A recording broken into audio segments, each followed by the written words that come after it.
വഖഫ് ബോർഡുമായി ബന്ധപ്പെട്ട ചില നറേറ്റീവുകൾ വലിയ ചർച്ച നടക്കുന്നുണ്ട്. എന്നാൽ ആ സംഭവത്തെ സംബന്ധിച്ച് വളരെ കൃത്യമായി ചില കാര്യങ്ങൾ ഉറക്കെ പറഞ്ഞു സംസ്ഥാന റവന്യൂ വകുപ്പ് മന്ത്രി AP അനിൽകുമാറും അതുപോലെ KP നൗഷാദ് അലി MLAയും. എന്താണ് വഖഫിൽ സംഭവിക്കുന്നത്? എന്തുകൊണ്ടാണ് ഇങ്ങനെയൊക്കെ ആകുന്നത്? കേന്ദ്ര സർക്കാർ ഒരു നിയമം പാസാക്കിയാൽ അതിൻ്റെ നടത്തിപ്പുമായി ബന്ധപ്പെട്ട് സംസ്ഥാനങ്ങൾ ശ്രദ്ധിക്കേണ്ട കാര്യങ്ങൾ എന്തൊക്കെയായിരുന്നു? ആ രാഷ്ട്രീയ പാർട്ടിയുടെ നിലപാടെന്താണ്? അതിൽ എങ്ങനെയാണ് ഇതുണ്ടാവുക? പ്രത്യേകിച്ച് ഈ ചർച്ച വന്നത് ഉമർ മുക്കം ഫൈസി കഴിഞ്ഞ ദിവസം ഒരു വലിയ വിവാദം അങ്ങോട്ട് കത്തിച്ചു വിട്ടപ്പോഴാണ്. സംഗതി വളരെ സിമ്പിളാണ്.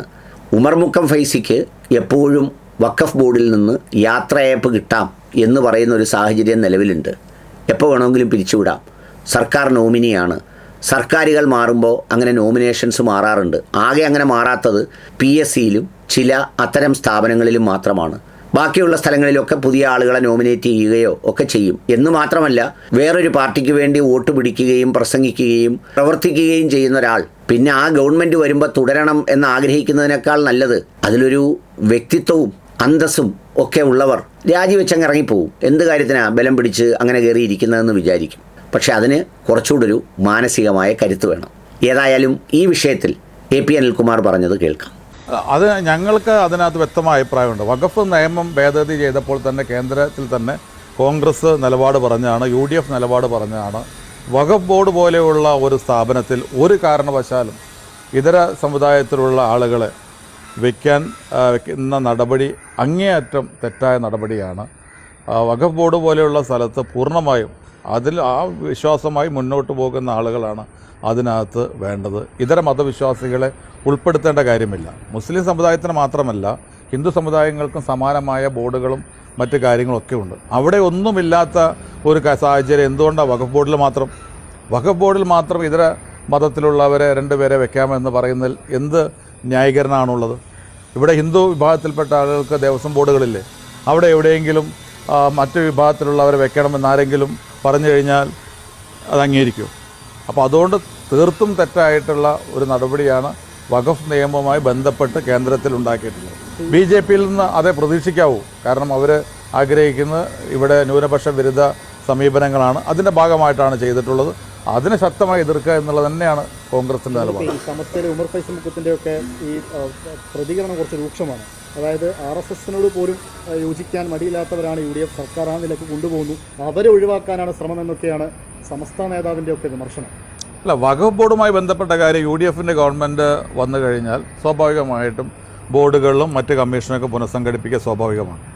അതെല്ലാവർക്കും അറിവുള്ള കാര്യമാണ്. LDF വന്നപ്പോൾ UDFൻ്റെ ആളുകളിരുന്ന എല്ലാ ബോർഡുകളും കമ്മീഷനും പുനഃസംഘടിപ്പിച്ചില്ലേ? അപ്പോൾ അത്തരം പുനഃസംഘടനയൊന്നും വേറെ ഒന്നും മറ്റെന്തെങ്കിലുമായി കൂട്ടിക്കുഴയ്ക്കേണ്ട കാര്യമില്ല. വഖഫ് നിയമവുമായി ബന്ധപ്പെട്ട് കോൺഗ്രസിനും UDFനും കാഴ്ചപ്പാടുണ്ട്. BJPയുടെ ഈ നിലപാടിനോട് ഞങ്ങൾ എതിരാണ്. ഒരു കാരണവശാലും ഒരു മതത്തിൻ്റെയും, ഏത് മതമായാലും അവരുടെ വിശ്വാസവുമായി ബന്ധപ്പെട്ട ബോർഡുകളിലും ഇത്തരം സ്ഥാപനങ്ങളിലൊന്നും ഇതര മതസ്ഥരെ വെക്കേണ്ട ഒരു സാഹചര്യം. അത് വെക്കേണ്ടി വന്നു കഴിഞ്ഞാൽ ഏതെങ്കിലും ഒരു മതവിഭാഗത്തിൻ്റെ മാത്രമല്ല എല്ലാ മതവിഭാഗത്തിനും വെക്കട്ടെ. ഇത്തരം രീതിയിലുള്ള ഒരു വിപുലമായൊരു സെക്യുലറിസത്തെ കുറിച്ചാണ് BJP സംസാരിക്കുന്നതെങ്കിൽ അവിടെ ഹിന്ദു മതത്തിലുള്ള ബോർഡുകളിലും ഇത്തരം ആളുകളെ വെക്കട്ടെ. അപ്പോൾ ഞങ്ങൾക്ക് അതിനകത്ത് വ്യക്തമായ നിലപാടുണ്ട്. ഞങ്ങളത് ദേശീയ തലത്തിലും പാർലമെൻറ്റിലൊക്കെ തന്നെ രാഹുൽ ഗാന്ധി ഉൾപ്പെടെയുള്ളവരത് പറഞ്ഞതാണ്. അവിടെ തന്നെ ഞങ്ങൾ നിൽക്കുന്നത്. കേരളത്തിലെ സാഹചര്യത്തിൽ വഖഫ് ബോർഡുമായി പുനഃസംഘടന എന്ന് പറഞ്ഞാൽ പുതിയ ഗവൺമെൻറ് വരുമ്പോൾ പുതിയ ബോർഡുകൾ വരും. ബാക്കി വരുന്ന ബോർഡുകൾക്ക് ഞങ്ങൾ വെക്കുന്നുണ്ട്. അപ്പോൾ അതിനെ വേറൊരു തലത്തിൽ കാണേണ്ട കാര്യമില്ല. CPM ഇപ്പോൾ ഇങ്ങനെ ഒരു സെമിനാറൊക്കെ, അതും പ്രത്യേകം ഈ വിഷയം തന്നെ എടുത്ത് വഖഫ് നിയമം UDF ഇറങ്ങുന്ന വിഷയമൊക്കെ സംഘടിപ്പിക്കുമ്പോൾ അതിന് CPMൻ്റെ പ്രത്യേകം മറ്റെന്തെങ്കിലും ലക്ഷ്യം? അല്ല, CPM കഴിഞ്ഞ 10 വർഷം എടുത്തൊരു നിലപാടിൻ്റെ അടിസ്ഥാനത്തിലാണല്ലോ കേരളത്തിൻ്റെ ചരിത്രത്തിൽ ഇതുപോലെ പരാജയപ്പെടേണ്ട സാഹചര്യം ഉണ്ടായത്. ന്യൂനപക്ഷ വിരുദ്ധ സമീപനം എടുത്തു എന്ന് മാത്രമല്ല, BJPക്ക് അനുകൂലമായ നിലപാടുകൾ കേന്ദ്ര ഗവൺമെൻറ്റിനോടൊപ്പം ചേർന്ന് പോകുന്ന സാഹചര്യം ഉണ്ടായി. അപ്പോൾ അതിനകത്ത് അവർക്ക് തെറ്റുപറ്റിയെന്ന് ബോധ്യമായി. ആ തെറ്റ് തിരുത്താനുള്ള ചില ശ്രമങ്ങളാണ് ഇപ്പോൾ നടത്തുന്നത്. ന്യൂനപക്ഷങ്ങൾക്കെതിരായ അവരെടുത്ത നിലപാടുകൾ വളരെ നമ്മളൊക്കെ കണ്ടതാണ്. ആ നിലപാടുകളിൽ നിന്ന്, ആ തെറ്റിൽ നിന്ന് പുറകോട്ട് പോകാനാണ് ഇത്തരം കാര്യങ്ങൾ ചെയ്യുന്നത്. ആത്മാർത്ഥമായ സമീപനം അല്ല അത് പഴയ മുമ്പുള്ളതുപോലെ തന്നെ ന്യൂനപക്ഷങ്ങളെ തെറ്റിദ്ധരിപ്പിക്കാനുള്ള ശ്രമമാണ് മുമ്പ് നടത്തിയിട്ടുള്ളത്. ആത്മാർത്ഥമായ ശ്രമം CPM ഒരിക്കലും ന്യൂനപക്ഷങ്ങളോടില്ല. അത് CPMൻ്റെ ചരിത്രം നോക്കിയാൽ അറിയാം. ഇപ്പോഴും ഇത്തരം കാര്യങ്ങൾ കൊണ്ടുവന്ന് ന്യൂനപക്ഷങ്ങളെ തെറ്റിദ്ധരിപ്പിക്കാനുള്ള ശ്രമമാണ് CPM നടത്തുന്ന CPMന്റെ പക്ഷം എന്ന് പറയുന്ന യഥാർത്ഥത്തിൽ BJPയോട് ചേർന്ന് നിൽക്കുന്ന പക്ഷം തന്നെയാണ്. ഇതിനെ കോൺഗ്രസ് ലീഗ് എങ്ങനെ പ്രതിരോധിക്കും, പ്രത്യേകിച്ച് മലപ്പുറത്തൊക്കെ വിമർശനം നടത്തുന്ന ഘട്ടത്തിൽ? അല്ല, ഞങ്ങളെ സംബന്ധിച്ച് ഞങ്ങളുടെ നിലപാട് ഒരു ഘട്ടത്തിലും ന്യൂനപക്ഷ വിരുദ്ധ നിലപാട് ഞങ്ങൾ എടുത്തിട്ടില്ല. ഞങ്ങൾ എക്കാലത്തും ന്യൂനപക്ഷങ്ങൾക്ക് അനുകൂലമായൊരു നിലപാടാണ്. അത് കേരളത്തിലായാലും കേന്ദ്രത്തിലായാലും ഇന്ത്യ രാജ്യത്ത് ന്യൂനപക്ഷങ്ങൾക്ക് വേണ്ടി സംസാരിക്കുന്ന ഇന്ത്യയിലെ ഏക പാർട്ടി എന്ന് പറയുന്നത് ഇന്ത്യൻ നാഷണൽ കോൺഗ്രസ് അല്ലേ. അപ്പോൾ ഞങ്ങൾക്കൊരു നിലപാടുണ്ട്. അതിലൊന്നും ന്യൂനപക്ഷങ്ങൾ തെറ്റിദ്ധരിച്ചു പോവില്ല. കോൺഗ്രസിൻ്റെ നിലപാടിനെക്കുറിച്ച്, രാഹുൽ ഗാന്ധിയുടെ നിലപാടിനെക്കുറിച്ചൊക്കെ കേരളത്തിലെ ന്യൂനപക്ഷങ്ങൾക്ക് നല്ല ബോധ്യമുണ്ട്. CPM നേതാക്കൾ മലപ്പുറത്ത് വന്ന് ന്യൂനപക്ഷ താല്പര്യം സംരക്ഷിക്കാൻ കൺവെൻഷൻ നടത്തിയാലൊന്നും തെറ്റിദ്ധരിക്കുന്നവരല്ല കേരളത്തിൽ. നൗഷാദ് അലിയും വളരെ കൃത്യമായി ഇതിൽ നടന്നത് എന്താണ് എന്ന് വിശദീകരിക്കുന്നുണ്ട്. അതും കൂടി കേൾക്കാം. ഉണ്ടായി. കാരണം ഈ നിയമത്തെ ചലഞ്ച് ചെയ്തുകൊണ്ട് വ്യത്യസ്ത സംഘടനകളൊക്കെ ഡസൻ കണക്കിന് ഹർജികൾ സുപ്രീം കോടതിയിൽ കൊടുത്തു. സുപ്രീം കോടതിയിൽ നിന്ന് 2025 ഡിസംബറിൽ ഒരു വിധിയുണ്ടായി. ആ വിധി ഹർജിക്കാരുടെ വാദങ്ങൾക്ക് പ്രതികൂലമായിരുന്നു, അല്ലെങ്കിൽ മുസ്ലിം സമുദായത്തെ പ്രതിനിധീകരിച്ച ആളുകളുടെ ആർഗ്യുമെന്റ്സിനൊക്കെ പ്രതികൂലമായ വിധിയായിരുന്നു. ആ വിധിയിൽ 2-ലധികം, വേണമെങ്കിൽ 3 അമുസ്ലിം അംഗങ്ങളെ വരെ വെക്കാം എന്നുള്ള മട്ടിൽ സുപ്രീം കോടതി നിരീക്ഷിച്ച വിധി 2025 ഡിസംബറിലാണ് വന്നത്.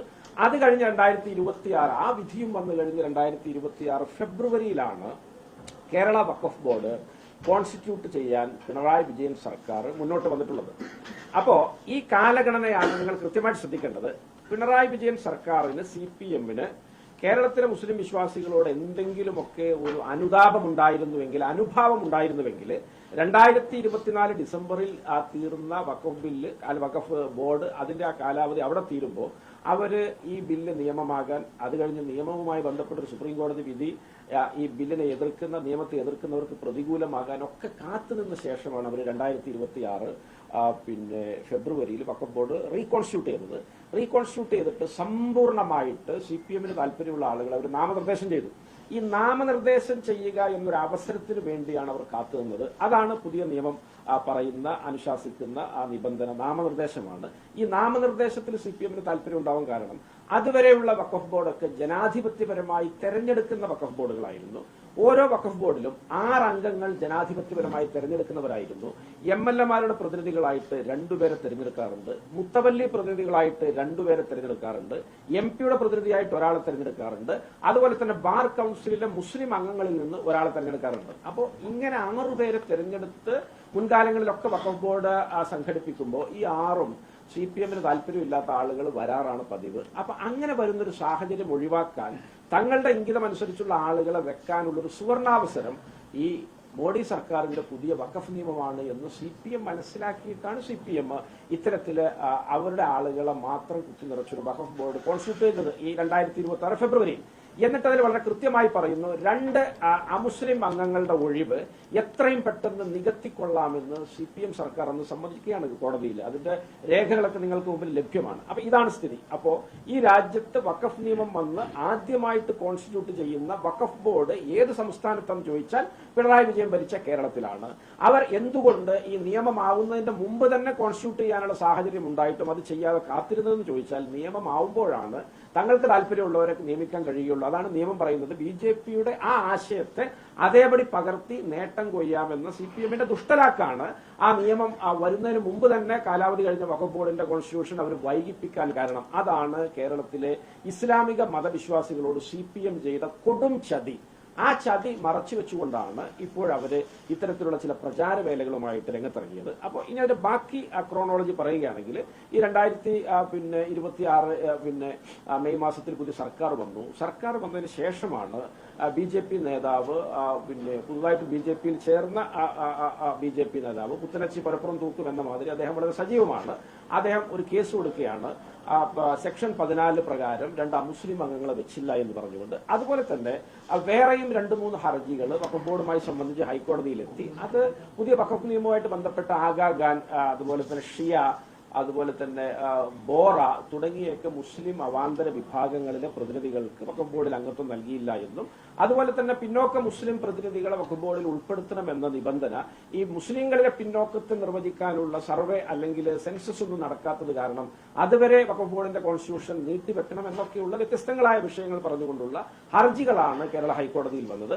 ആ ഹർജിയോട് UDF സർക്കാർ സ്വീകരിച്ച സമീപനം സെക്ഷൻ 14 പ്രകാരം ഇവിടെ ഉന്നയിക്കപ്പെട്ട വിഷയങ്ങൾ പരിശോധിച്ച് വേണ്ട നടപടികൾ കൈക്കൊള്ളുമെന്നുള്ളതാണ് UDF സർക്കാർ കോടതിയിൽ സ്വീകരിച്ച നിലപാട്. അതിനുശേഷം ഹൈക്കോടതിയിൽ പ്രത്യേക അഫിഡവിറ്റ് നൽകിക്കൊണ്ട് സുപ്രീം കോടതി വിധി വരുന്നത് വരെ 2 അമുസ്ലിം അംഗങ്ങളെ നിയമിക്കുന്നത് നീട്ടിവെക്കാൻ അനുമതി ചോദിക്കുകയും അത് ഹൈക്കോടതി അംഗീകരിക്കുകയും ചെയ്യുന്ന ഒരു സാഹചര്യമാണ് കേരള സർക്കാരിന്റെ ഭാഗത്ത് ഈ കഴിഞ്ഞ നാളുകളിൽ വഖഫ് ബോർഡുമായി ബന്ധപ്പെട്ടുണ്ടായ വ്യവഹാരം എന്ന് നിങ്ങളെ അറിയിക്കുവാൻ ആഗ്രഹിക്കുന്നു. അതൊക്കെ ഒരു ഓപ്പൺ ഡോക്യുമെന്റ് ആണ്. എന്നിട്ട് ഇപ്പോ അതിനെതിരെ വിമർശനം ഉന്നയിക്കുന്ന ആളുകളുടെ ഒരു സ്ഥിതിവിശേഷം കൂടി നിങ്ങൾ പരിശോധിക്കണം. അതിനെതിരെ വിമർശനം ഉന്നയിക്കുന്നത് പിന്നെ വഖഫ് ബോർഡുമായി ബന്ധപ്പെട്ട ചില അംഗങ്ങളാണ്. അവരാണ് മലപ്പുറത്ത് വന്ന് തീർത്തും വാസ്തവ വിരുദ്ധമായ കാര്യങ്ങൾ പ്രസംഗിക്കുന്നത്.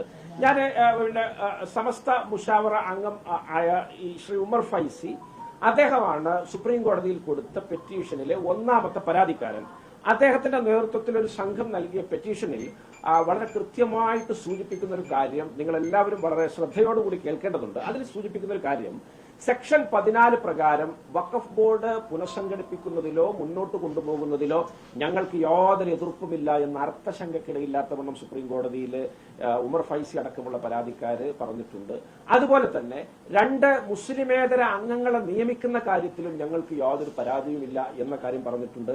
മറ്റൊരു ആരോപണം കൂടി പറയുന്നത്, പുതുതായിട്ട് തെരഞ്ഞെടുക്കപ്പെട്ട സർക്കാരിന് അങ്ങനെ 2 അംഗങ്ങളെ നിയമിക്കുന്ന കാര്യത്തിലല്ല താല്പര്യം, അവർക്ക് ഞങ്ങളെല്ലാവരെയും പിരിച്ചുവിട്ട് വഖഫ് ബോർഡ് മൊത്തത്തിൽ റീകോൺസ്റ്റിറ്റ്യൂട്ട് ചെയ്യാനാണ് താല്പര്യമെന്ന് സുപ്രീം കോടതിയിൽ ഹർജി നൽകി അടിയിൽ ഒപ്പിട്ട ഉമർ ഫൈസിയെ പോലുള്ള ആളുകൾ ഇവിടെ പരസ്യമായിട്ട് പ്രസംഗിക്കുന്നത് 2 RSSകാരെ നിയമിക്കാൻ UDF സർക്കാർ സന്നദ്ധമായി മുന്നോട്ട് വരുന്നു എന്നാണ്. ഞാനിത് വായുവിൽ നിന്ന് എടുത്ത് പറയുന്നതല്ല, ഇത് എനിക്ക് വളരെ ബോധ്യമുള്ള കാര്യങ്ങളായതുകൊണ്ടാണ് ഒരു പേപ്പറൊന്നും ഇല്ലാതെ ഞാൻ പറയുന്നത്. ഞാൻ അവർ സുപ്രീം കോടതിയിൽ കൊടുത്ത അവരുടെ പ്രയറിലെ പ്രധാന വാചകങ്ങൾ നിങ്ങൾക്ക് വായിച്ചു കേൾപ്പിക്കാൻ. ഞാൻ അതില് 1ാമതായിട്ട് പറയുന്നത്, വഖഫ് board in accordance with the section 44 of the Unified Waqf Management Empowerment, that is the state government to nominate members to the Waqf board and appoint members in accordance with the statutory provisions. നിയമപരമായിട്ട് വെക്കേണ്ട അംഗങ്ങളെ വഖഫ് ബോർഡിൽ വെക്കാൻ ഞങ്ങൾ അത് ആ നയവും ആ നിയമവും അംഗീകരിക്കാൻ ഞങ്ങൾ ബാധ്യസ്ഥരാണ്, ഞങ്ങളതിന് തയ്യാറാണ് എന്നാണ് അദ്ദേഹത്തിന്റെ നേതൃത്വത്തിലുള്ള ഹർജിയിൽ പറയുന്നത്. 2ാമത്, Kerala Legislative Assembly were conducted on 9th April 2026 and the new Legislative Assembly was formally constituted on 21/5/2026. That after change in the ruling party, the newly formed government did not show any interest in constituting the Waqf board, since the present Waqf board members are appointed by the erstwhile ministry and the state government wanted to reconstitute the entire Waqf board with their nominees. അതായത് ഈ 2 വഖഫ് board മെമ്പർമാരെ, അതായത് അമുസ്ലിം അംഗങ്ങളെ വെക്കാൻ സംസ്ഥാന സർക്കാർ താല്പര്യപ്പെടുന്നതിന് പകരം മുഴുവൻ വഖഫ് ബോർഡിനെയും മാറ്റി നിയമിക്കുവാനാണ് പിന്നെ പുതുതായിട്ട് തെരഞ്ഞെടുക്കപ്പെട്ട സംസ്ഥാന സർക്കാർ താല്പര്യപ്പെടുന്നത് എന്നുകൂടി ഈ സുപ്രീം കോടതിയിൽ ഹർജി നൽകിയ ഉമർ ഫൈസിയെ പോലുള്ള ആളുകൾ അതിനിടയിൽ ഒപ്പിട്ട് 1ാമത്തെ പെറ്റീഷണറായി ഹർജി നൽകിയ അവരൊക്കെയാണ് ഇവിടെ വന്ന അവാസ്തവം പരസ്യമായിട്ട് പ്രസംഗിക്കുന്നത്. ഞാൻ ഈ ഹർജി ഇത് 15/7/2026 സുപ്രീം കോടതിയിൽ ഹർജി നൽകിയത്. Petitioner number 1 Umar Faizy, number 2 advocate A. Rahim, number 3 advocate PU Ali, number 4 doctor Sereena Salam, number 5 Sumitha Nisaf, number 6 CK Usman Haji. ഇങ്ങനെ 5-6 പെറ്റീഷണർമാരാണ് ഈ ഹർജി ഒപ്പിട്ട് നൽകിയത്. അതായത് ഈ 2 മെമ്പർമാരെ വെക്കുന്നതിന് ഞങ്ങൾക്ക് എതിർപ്പില്ല, അത് വെക്കേണ്ടത് സംസ്ഥാന ഗവൺമെന്റാണ്.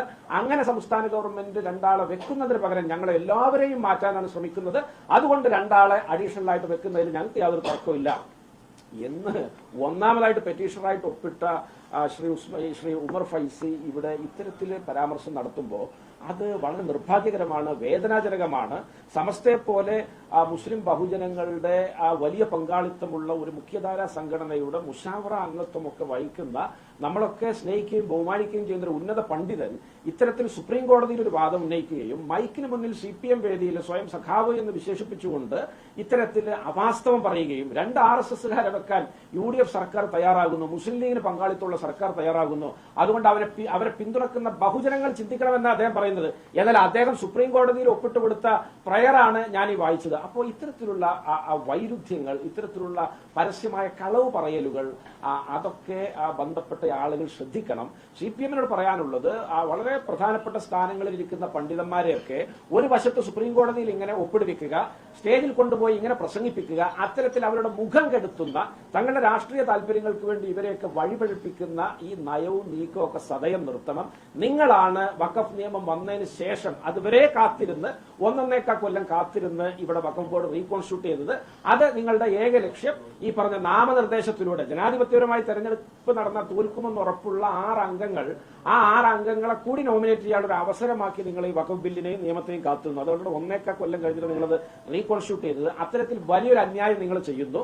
ആ അന്യായം കഴിഞ്ഞതിന് ശേഷം ഒരു ഹർജി വന്നപ്പോൾ ഹൈക്കോടതിയിൽ അഫിഡവിറ്റ് നൽകി സുപ്രീം കോടതി വിധിക്കാനുപാതികമായി 2 മുസ്ലിമേതര അംഗങ്ങളെ നിയമിച്ചു കൊള്ളാം എന്ന് പറഞ്ഞൊരു സർക്കാരിനെതിരെയാണ് നിങ്ങൾ ഈ അവാസ്തവം പ്രചരിപ്പിക്കുന്നത്. അതിനുവേണ്ടി ഇത്തരത്തിലുള്ള പണ്ഡിതന്മാരെ നിങ്ങൾ പരസ്പര വിരുദ്ധമായിട്ട് സംസാരിപ്പിച്ചുകൊണ്ട് രാഷ്ട്രീയമായിട്ട് ദുരുപയോഗം ചെയ്യുകയാണ്. ഇതിനെതിരെയാണ് ജനമനസാക്ഷി ഉണരേണ്ടത്. ഇതിന്റെ സത്യാവസ്ഥ, ഇതൊരു സങ്കീർണമായ വ്യത്യസ്ത തലങ്ങളിലുള്ള വിഷയമായതുകൊണ്ട് ആളുകൾക്കിടയിൽ സംശയങ്ങൾ ഉണ്ടാകും. അത് ദൂരീകരിക്കാനാണ് ഇത്തരത്തിലൊരു പത്രസമ്മേളനം ഇവിടെ വിളിച്ചു ചേർത്തിട്ടുള്ളത്. അപ്പൊ ഇതാണ് ഇതിന്റെ വസ്തുത. ആളുകൾ ഇത് മനസ്സിലാക്കണം. പിണറായി വിജയൻ സർക്കാർ കേരളത്തിലെ ഇസ്ലാമിക വിശ്വാസികളോട് കടുത്ത അന്യായവും കൊടും ചതിയുമാണ് ചെയ്തത്. അത് കഴിഞ്ഞിട്ട് ഇപ്പൊ ഇതാ അരിയും തിന്ന് ആശാരിച്ചയും കടിച്ച് പിന്നെയും മുറുമുറുപ്പ് എന്ന ആ ഒരു ചൊല്ലിനെ അന്വർത്ഥമാക്കും വിധം വീണ്ടും ഇവിടെ ഇത്തരത്തിലുള്ള പിന്നെ പ്രചാര വേലയുമായിട്ട് രംഗത്തിറങ്ങുന്നത്. തീർച്ചയായിട്ടും ഇതിനെതിരെ കടുത്ത തരത്തിലുള്ള പ്രതിഷേധമുണ്ട്. ഇത് ജനങ്ങൾ തിരിച്ചറിയേണ്ടതുണ്ട്, വാസ്തവം മനസ്സിലാക്കേണ്ടതുണ്ട് എന്ന് പറയാൻ ആഗ്രഹിക്കുന്നു.